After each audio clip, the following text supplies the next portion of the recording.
Magandang araw sa inyo mga kapatid. Ito uli ako si 4292 Raguro. Minsan tinatawag akong Bobet at minsan tinatawag akong Atoy. Sa araw na ito, gusto kong i-share sa inyo naman ay yung ginawa kong DIY inductor, coil, tester or identifier para malaman natin yung value ng mga coil sa mga switch mode power supply saka sa mga ibang sirketo, no? Para magagamit uli natin ang coil. Kaya lang ang nagiging problema, yung iba may value, yung iba wala. Katulad ng mga ganito, yung mga coil, yan. Inductor, yan, mga ganyan. Walang ano siya, wala siyang value, hindi mo alam kung ilang micro Henry o Henry, yan, ang dami niyan. So kukuha lang tayo ng isa para ma-testing natin at to prove na itong DIY inductor tester natin ay gumagana ng maayos, no? So, umpisa na natin para wag na tayo magtagal at bago lahat, yung mga followers ko, click na. At yung mga napadaan lang, subscribe na. Click na yung notification bell at yung like dyan para kung may mga bago akong video na i-upload ay ma-notify kayo. Maraming salamat mga kapatid. Umpisa na natin ang explanation tungkol dito sa DIY inductor tester. Dito sa inductor tester na to, meron siyang 3 volts to 5 volts supply DC. At meron din akong nilagay na audible sounds na push button na merong normally closed, normally open. Pagka naka-normally close ay nandoon sa high frequency at pagka ipupush mo naman doon sa open na naging close ay magiging low frequency. Ito yung switch naman ng audible sounds na nilagay ko. Pwedeng wag nyo nang lagyan, pwedeng ding hindi. Nasa sa inyo yan, no? Tapos ito yung power na notification para kung para ma-identify na may power na sa loob, no? Yan. And then ito yung sa likod, yung connector, meron lumabas na output para sa pag-testing ng unknown o known na inductor or coil. Tapos ito yung dalawang to ay para sa oscilloscope at isa naman sa may frequency meter natin. Ito, yung dalawang to, no? Okay na. Tapos, pagkatapos nun, pag nakuha na natin yung frequency ng inductor, gagamitin na natin itong formula na to. Ito. Ngayon, ang ituturo ko na lang sa inyo, yung formula na ito, no? Ang number 1, medyo complicated, medyo mahirap siya. Inductor is equivalent to 1 divided by 4 times pi r squared. Alam naman natin kung ano yung pi r, di ba? Yung pi r yung 3.1416, mahaba yun, no? Tapos i-times mo ng capacitance of the inductor, then the frequency squared of inductor. So masyadong mabusisi ito. Itong number 1 na to, ang gagamitin natin ay yung number 2, no? Mas madali. Ang kukunin lang natin ay ang inductor na frequency. Ayan, mga inductor na coil. Ayan, ganyan. Yung inductor, yung mga coil. Kukunin lang natin yung frequency niyan. At pag nakuha na natin yung frequency, ito ng formula ang gagamitin natin. 50 divided by the frequency of inductor, no? O kaya, kung sa microhenry, 50,000 divided by frequency of inductor, no? Alin naman dyan sa dalawa, okay naman eh. So, punta na tayo dun sa diagram at i-ano ko yung mga piyesa. Okay, ito na yung sirketo natin na para sa inductor tester or inductor coil identifier, no? May mga coil kasi na walang value, kaya makikita ngayon natin ang value. Unless naman na meron kayong talang inductor tester na pang testing, makukuha niyo. Makukuha niyo yung ilang Henry yon, no? Pero ito, napakadali. I-share ko sa inyo. Konting ano lang to, pyesa lang. At makakabuo na kayo ng ganitong kaliit na tester, no? Okay. Umpisa na natin. Ito yung line ng inductor under test na tetestingin ninyo, no? Tapos yung sumunod naman, yung capacitor, no, o condenser na ang value is 33N. Pwede rin kayo gumamit ng 334 or 0.33, no? Then sumunod yung capacitor ay 2.2N or pwede kayong gumamit ng 222, 222, no? Yung sumunod na capacitor is 33N or pwede kayong gumamit ng 333, tatlong 3. And then itong sumunod na condenser naman 220N, pwede kayong gumamit ng 224 or pwede kayong gumamit ng 0.22, no? And then sumunod na resistor ay 100K, kaya nakalagay dyan 0.25 watt, ibig sabihin yung 1/4 watt. Yung lahat ng resistor, 1/4 lahat yon value, no? And then 100N, yung sumunod na capacitor o condenser ay 100N or pwede kayong gumamit ng 104 or 0.1, no? Then yung sumunod, yung electrolytic capacitor na 10 microfarad over 16 volts, no? Yung IC niya, ang pangalan ng IC niya is LM311N. Yun, malinaw naman siguro sa inyo. Tapos, itong resistor na to, may value siya ng 47K, 1/4 watt, no? Tapos, dito tayo sa may push button, yung pinakita ko sa inyo kaganina. Itong push button na to. Yan, yung maliit na push button na yan. Yan. Yan ang audible sounds na magko-control dito, no? Sa frequency. Ito yung minimum, maximum. Tapos, naglagay din ako ng switch dito. Pwede naman ninyong hindi na maglagay nitong circuit na to, pero nasa sa inyo rin yan. Gusto ko kasi malaman yung kung mayroong pumapasok o gumagana ng frequency. Nasa sa inyo yan, kung gusto nyo lagyan o hindi. Pero kung gusto nyo lagyan, meron diyang 10K na trimmer. Ayan, 10K trimmer na yan. Tapos, sa gitna ng trimmer na yon ay may 100N. Pwede kayong gumamit na 104 o pwede rin kayong gumamit ng 0.1. Tapos, merong ano doon, may ringer doon, may bell doon. Bahala na kayo kung gusto nyong lagayan o hindi. Then, dito naman, dito sa may normally closed, normally open na pinakita ko sa inyo push button, yan ang minimum at maximum ng frequency, no? Tapos dun sa ibabaw niya, meron 10 microfarad over 16 volts. Tapos nakaparallel sa kanya yung isang condenser na value is 100 nanofarad o 100N. Pwede rin kayong gumamit ng 104 or 0.1, no?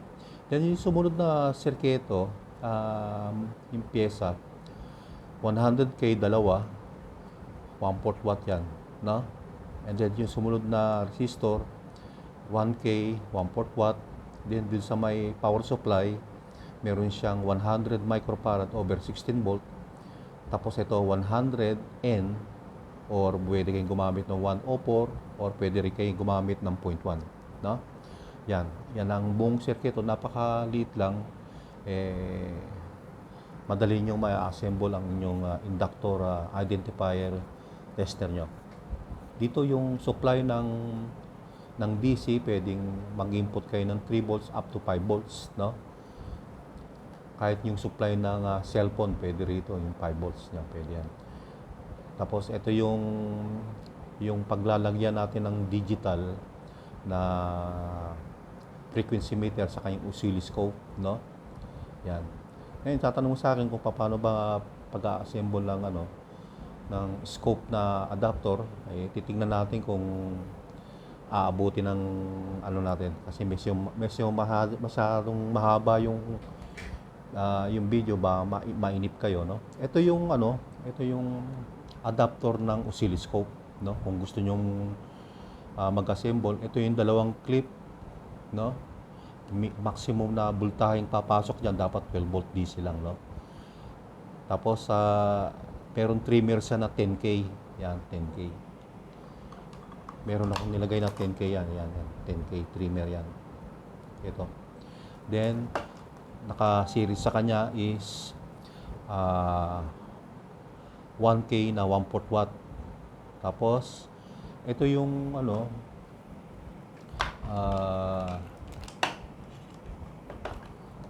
ang gagamitin yung plug, ito yung sa mga cellphone, yan. May 4 na terminal yan. Yung microphone, tapos sumunod yung ground, sumunod yung left and right na audio, ito. Yung left and right na audio, itong dalawang to, hindi gagamitin yan. Ito lang ang gagamitin natin. Yung negative, saka yung microphone, ito, yan. Alam naman niyo naka-ground to, yon. Yung ground ng microphone, nakando naman sa ano, no? Yan ang adapter ng oscilloscope. Tapos i-download nyo na lang yung inyong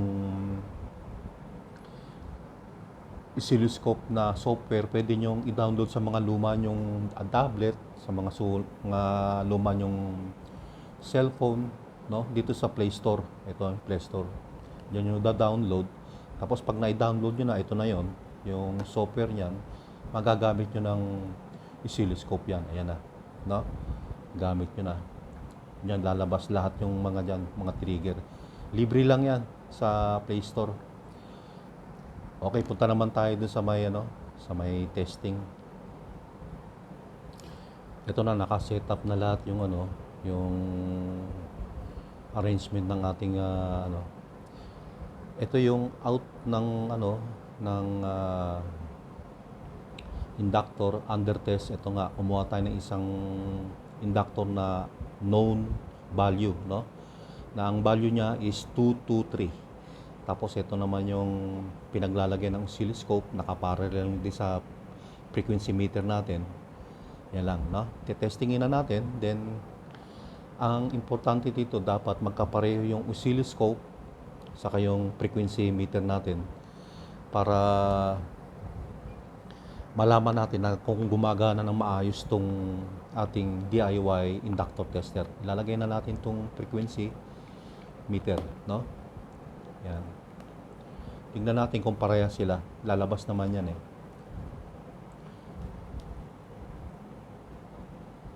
Yan. Lalabas dito, makikita natin sa oscilloscope natin dito, yung frequency yan. Kung pareha sila.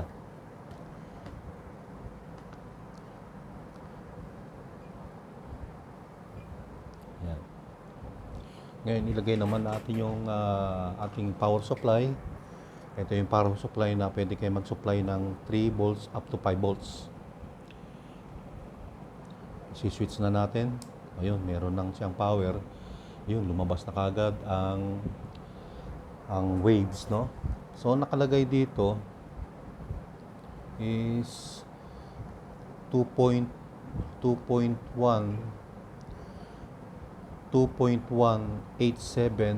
kilohertz yung inductor na to.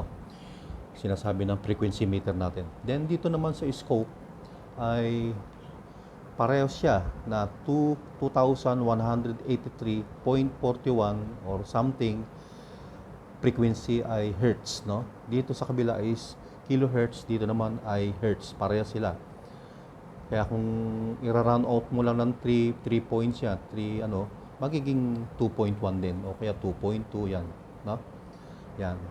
2,100 2,000, ayun, nagpa-fluctuate siya, hindi sa parehas. Pero parehas naman. Hertz dito, tapos kilohertz naman doon sa kabila. Yan. Ngayon, tetestingin naman natin. Dahil nakuha na natin yung frequency na itong inductor na to, gagamitin naman natin itong formula na to. Na? Gamitin naman natin formula para malaman natin ang value ng inductor na to. Pero yung inductor na to is known inductor, nakalagay sa 223J, no? So ibig sabihin nun, sa mga sanay na, bihasa na sa ganitong trabaho, ang equivalent nun ng 223 ay 22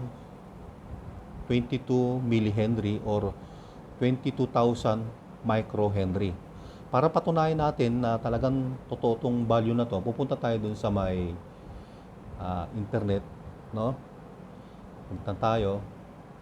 Tapos ita-type natin, lagay natin sa Google kung anong value nito. 223J inductor. Yan. So, ang nakalagay yung sa 223J is, ayun, nakalagay, no? Makikita ninyo. Yan. 22,000 microhenry or lumalabas na ng, pwede rin ng value niya is 22 millihenry. Yan. 22 millihenry or 22,000 microhenry. Parehas siya, no? So, tama yung ano natin, yung inductor 223J. Tetestingin natin and then ipoprove natin na talagang tama yung value niya, no?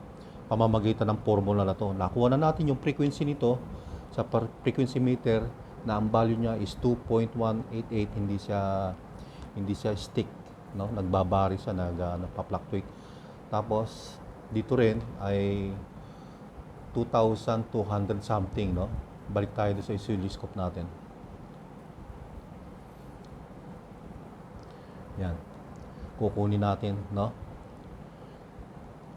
Ngayon, kung meron na kayong ganito yung oscilloscope, pwede naman ninyong yan. Pwede nyo bukahin, o pwedeng manipis. Yan. Depende sa inyo kung anong madali sa inyo mag-read, no? Ganyan na lang natin para ano, tanggalin na natin yan. Ang importante lang naman, makuha natin yung frequency. Nakalagay dito is 2 point, nagbabari siya, no? Hindi sa stick. Okay. Mag-compute na tayo para makuha na natin yung value ng inductor. So, nandito na tayo. I-compute na natin yung formula ng ating inductor, no? So, nakuha na natin yung frequency ng inductor. Gagamit na ngayon tayo ng formula, no? Dahil nakuha na natin yung frequency, i-divide ngayon natin yan sa 50 divided by yung lumabas na frequency dito sa meter. Yan. Parehas naman itong kahit alin ang kunin nyo dyan, parehas naman, nagbabari lang siya. Hindi siya, dito stick siya. Kunin natin itong, permanent na to, 2.1, ayan, 2.185. 50 divided by 2.81, lumalabas siya ng yun, 22.88 millihenry, no? Yan. So, ibig sabihin, yung nakita natin sa internet na value, parehas na parehas, di ba? 22 point something millihenry, no? And then, kung i-divide mo naman yan sa 50,000, no? Divide natin, dalawang yon is divided by 2.85. Yan. So, lumalabas siya ng 22,883 microhenry. Parehas na parehas doon sa may tinignan natin sa may internet, no? Yung value nitong inductor na to. So, ganun lang ang pagkukuha niyan, no? Yan, itong inductor. Kaya yung mga unknown na mga inductor, no? Yung mga ganito, madali nyo nang makukuha kung ilang henry, no? Di na imposible, no? Ito naman, sinabi ko na sa inyo kung i-download nyo lang yung scope na to, pwede nyo gamitin sa mga cellphone ninyo, sa mga iba pang mga lumang tablet, lumang pwede nyo nang gamitin, mapapakinabangan nyo, no? So, ganun lang mga kapatid, at kung paano pag ating inductor tester para magkaroon din kayo. Meron nitong nabibili sa market yung inductance meter na hindi na kayo gagamit ng formula, no? Pagka lagay nyo kagad ng test instrument dun sa may inductor, ay lumalabas na kagad kung ilang henry, no? Depende yon kung kaya ng bulsa nyo o kaya ganon. Pero ito tipid naman, nakita naman ninyo yung pyesa dun sa loob, napakakunti. At mailalagay nyo sa napakaliit na box, ayan, no? Ngayon testing naman pala natin bago ko pala makalimutan yung yung audible sound, no? Pwede kayong maglagay noon, pwede rin kayong hindi, no? Sana marinig niyo. Ito na, tetestingin na natin. Lalapit ko lang tong microphone dito para marinig nyo, no? Yan. Siguro narinig nyo, no? Ito yung switch na puti, no? Kung nakikita nyo, switch na puti. Tapos ito yung high and low na frequency, no? Yan. Narinig ko rin konti. Sa inyo, microphone siguro malakas yan, no? Yan. Pindutin ko high and low. Yan. Siguro narinig nyo, no? Yan. Nagbabago yung frequency niya, high and low. Yan. Ito naman puti na to, ito yung switch niya, yung switch niya. Hindi ko siya direktang kasi nakaka-apekto rin sa inductor na value niya, no? Kaya ito nilagyan ko siya ng switch yung audible sounds niya para hindi permanenteng tumutunog. I-on natin, yan. High and low, marinig niyo yan. Yan. Pwede nyo hindi lagyan, sabi ko nga sa inyo, pero kung gusto nyo mas malakas pa rito, no? Pwede nyo lagyan ng amplifier, i-amplify nyo, lagyan nyo ng maliit na IC na 386 o isang transistor. Madali naman yun, di ba? Yung output nun, okay na, no? So, I hope mga kapatid na nagustuhan nyo yung isang DIY na naman na i-share ko sa inyo para sa mga estudyante, beginner, at sa mga professional din kung gusto nyo na magkaroon nito, no? Gagamit lang kayo ng frequency meter or para meron kayong oscilloscope. Then, pagkukumparahin natin, kukuling naman natin yung frequency ng inductor, tapos gagamit na tayo ng formula niyan.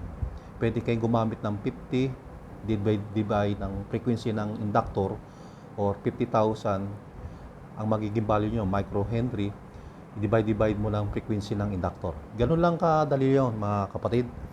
At sana nagustuhan ninyo ang aking DIY inductor coil identifier. Ang tawag ko rito kasi ina-identify natin yung value ng coil, no? Sa napakaraming coil sa mga sirketo, hindi natin alam kung paano ang value. Merong ibang coil, may mga color code, pwede yun makikita. Paano yung mga coil na transformer na walang value? Paano mo makikita kung ilang henry yun? So, I hope nakatulong sa inyo ng malaki to, dahil nakakatulong sa akin ng malaki itong tester na to. Nalalaman ko kung anong value niya. Maraming salamat kapatid. I-click na dyan yung likes. Saka yung mga napadaan lang, yung mga may galit sa puso, pindutin na ninyo. Pindutin nyo yung notification bell and then yung likes. Maraming salamat sa inyo mga kapatid, mga bossing. At higit sa lahat, ang papuri ay nasa Diyos. To God be the glory. Magandang araw sa inyong lahat.